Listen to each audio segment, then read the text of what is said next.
So hi everyone. So today nandito ako ngayon sa hospital. Schedule ko today ng ultrasound sa kadahilan ng recently na-ER ako dahil sobrang sakit ng tiyan ko, bloated, and then kasama back pain. So yun, kada kain ko, ina-acid ako ganyan, tapos bloated lagi. So, naulit yung sakit. Sobrang sakit niya kasi mawawala ka sa focus mo. Ganyan. So, nagpa-check up ako. Sabi ng doktor, baka daw bato sa abdo. So, na-schedule ko kanina ng ultrasound. So, nakuha ko na yung result. Ito na siya. Yan. So, may nakita kang bato doon sa aking abdo. So, mga 1.6 cm. So, naghihintay na lang ako kay Doc ngayon for follow-up checkup. So, yun. So, kanina pa ako dito 11 a.m. 4:10 na. So, wala pa rin si Doc. So, waiting na lang. Hi, Doc. Resulta po ng ultrasound. Kumusta ito? Hindi ko pa po. Diba 10 days po yun? Pero getting better now. Okay naman po. Nagsisimula for the past, for this week po, hindi pa po siya sumasakit. Siguro nga po dahil sa gano'n. Yung bloated. Bloated, hindi rin po. Kasi kinakatal ko na po yung pagkain ko eh. Mga bawal. Opo. Hindi na po ako makain ng madami. Ayun, hindi lang pang ano eh. Mga daw po. Baka gano'n yan. Baka nga po. Eh, kailangan mo ng patanggal niya. Operation na po talaga. May pera ba yan? Hindi yan. Meron po. Paano paposcopic ka? Yun po yung tawag sa operation. Oo, kasi dalawa yung isang biyak lang paposcopic. Yun po ba yung parang may pinapasok ng po? Yes, so Ayun. para mas safe. Nasa magkano po kaya yun? Nire-refer kita doon sa doktor Sige po. para mapag-usapan. Kasi partially contracted, ibig sabihin, ano na yun? Parang nakasakal na siya doon sa Ganun. Hindi na po makukuha ng gamot. walang gamot yan. Wala po. Nasa Operation baba. talaga. Kung may gamot lang dyan, hindi sana ay tayo. Hindi sana wala nang na-opera sa bato sa Sa bagay po. gamot na lang na gamot. Eh, naliligo na ang dami na opera. Ayun, tapos na ang follow-up check-up. As per doc, na-refer niya ako sa another doctor who's expert when it comes to operation ng bato sa abdo. So tomorrow, I do have schedule. Wala pa lang schedule. Pupunta ako dito, schedule ng doctor is 10 to 12. So yun. So yun, pauwi na ako. So, uwi muna tayo.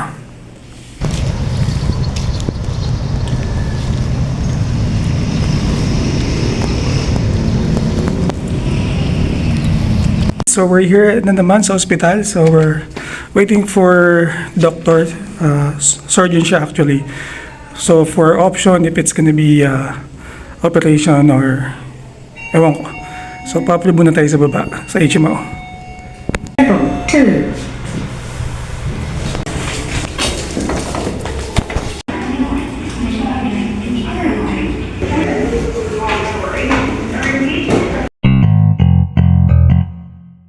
Doc, yun ako sa office niya. Yan. So lumabas siya na siya saglit. Then babalik siya. Good morning. Good morning po, Doc. Dating ultrasound po niyo. Ano po ang sabi ni Doc sa inyo? Sabi po niya, na-refer po niya ako sa inyo for operation daw po. Or for, kung mabibigay na po kayo ng other option po.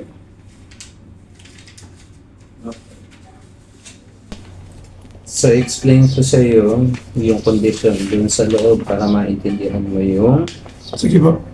problem. So, ito na yung part where my doctor explains the situation with my gallbladder and the possible outcomes if it's not removed. So, my doctor offered some options like laparoscopic surgery, which can involve a single incision or 3 to 4 incisions. And he also gave me a quote on how much it would cost to do the surgery and schedule it for the next day. So I underwent laboratory tests like X-ray, ECG, urine, and blood tests prior to the admission. No. There is no Nandito na ako sa ER. So waiting nila ng mga result. And then baka kabitan na ako ng swero. Yan. So good luck. Yan na. So check na nila. Sige po.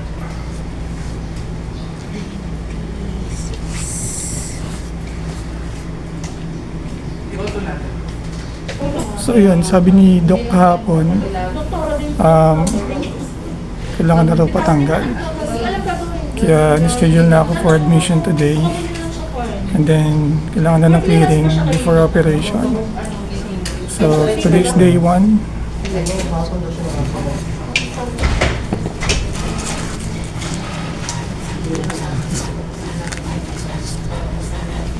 Yan, for the BP numbers.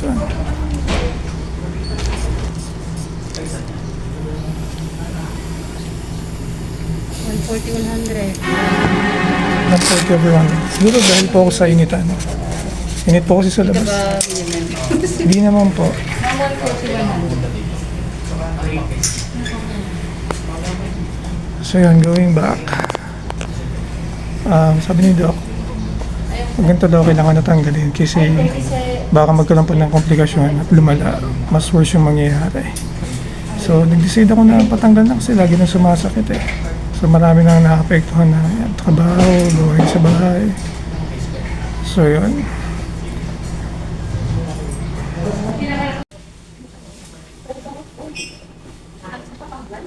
ECG.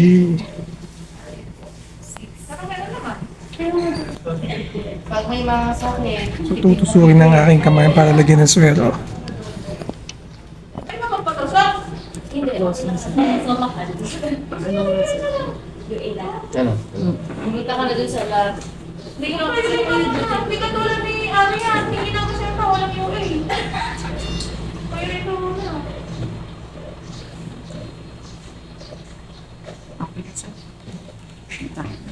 Straight naman.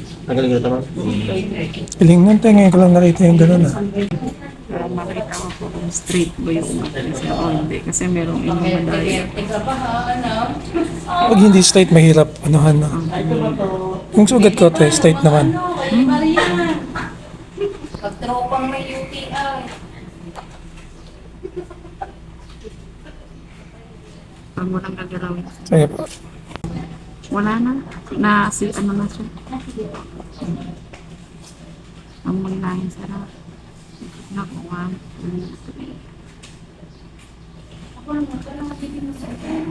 Siguro ang ako sa kalig. Kapag may 10.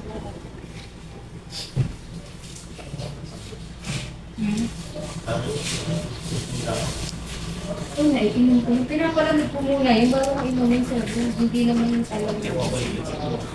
Hindi, basta dire-diretso mo lang. Alin? Sakto. Mismo doctor. Hindi ko pa natutry eh. Yun na siya. 2023. 2023. Swero. Yun. Ayan na siya. Hindi meron pa. Ramdam ko ang kirot sa ugat. 18 After huli ko pang admit, grade school pa yata ako noon. So napakatagal na panahon na noon. Parang 20 years. Ngayon lang ulit ako na-admit. Ganito pala yung pakaramdam. Umugin mo daw. Ha? Umugin mo. Nakit na rin ako sa kwarto, so yan.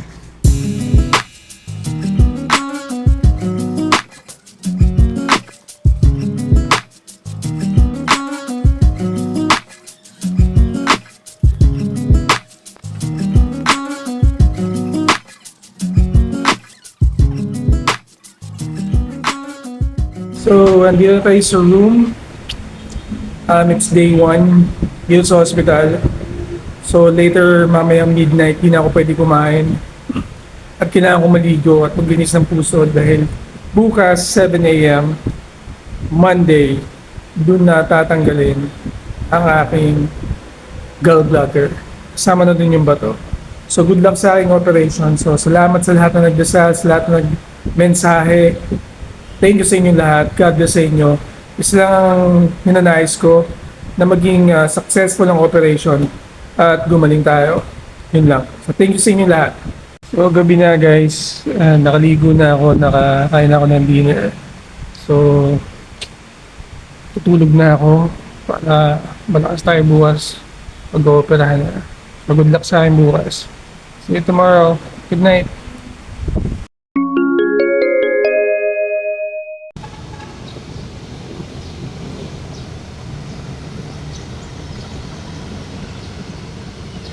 Good morning everybody. So today is day 2 dito sa hospital. So mamaya na yung operation.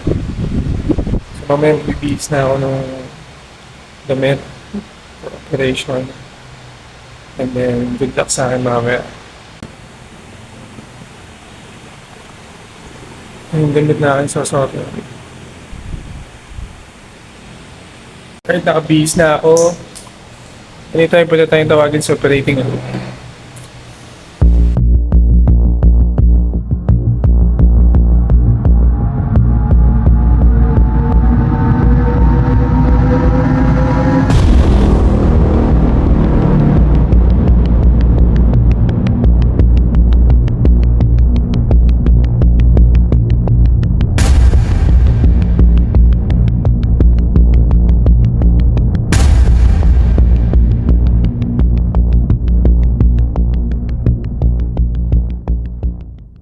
After a few hours of successful operation and 3 hours in the recovery room.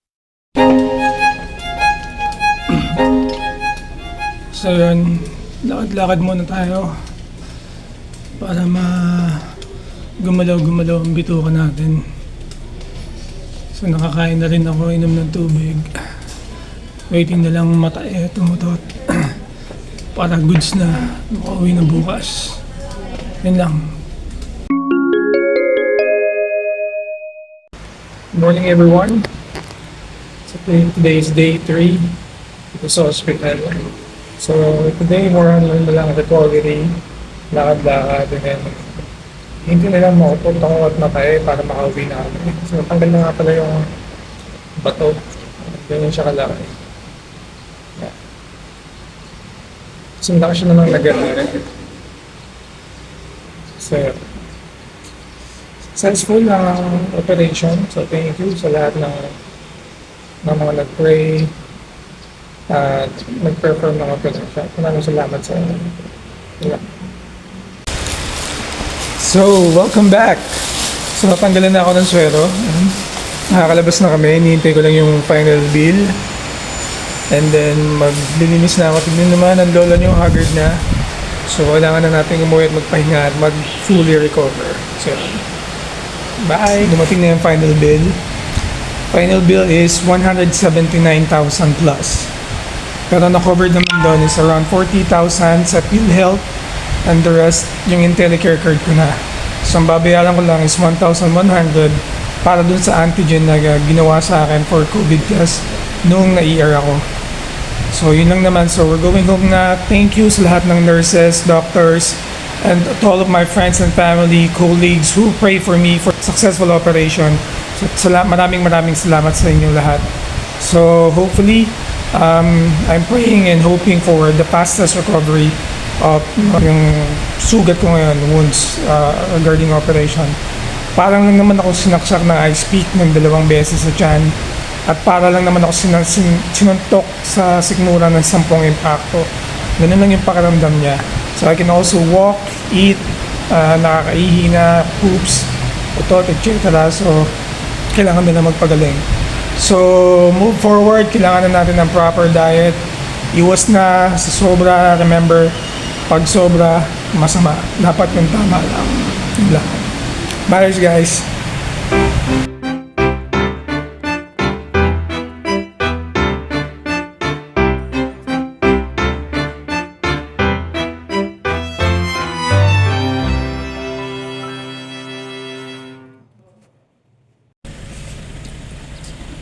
So, pauwi na ako sa wakas. Tapos na ang gallbladder removal journey. Kasi na akong immortal. Unlimited na, pwede kong kainin lahat ngayon.